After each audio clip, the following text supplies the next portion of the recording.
vez que yo viajaba por la estrada de oro fino, desde lejos yo veía la figura de un niño que corría, abría el portón, después venía pidiendo para tocar el turú, es para mí quedar oído. Después que la tropa pasaba, la polvadera se iba. Yo tiraba una moneda y él salía diciendo: muchas gracias, estanciero, que Dios va te acompañando por aquel lugar desierto, que siga el turú tocando.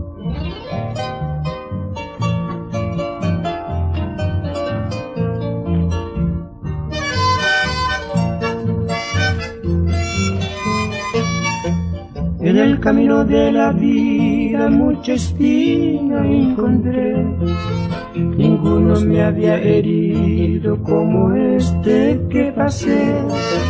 Y en mi viaje de vuelta enseguida yo noté, viendo el portón cerrado y al niño no avisté. Yo bajé de mi caballo en un ranchito de barro y a una mujer llorando pregunté cuál la razón. El estanciero llegó tarde, ve a la cruz por el camino. Quien mató a mi pobre hijo fue un güey sin corazón.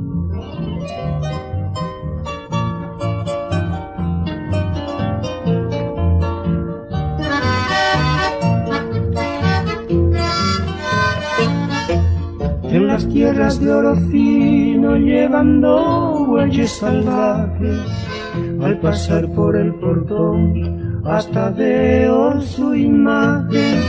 Con su ruido tan triste más parece una mensaje de aquel rostro trigueño deseándome buen viaje.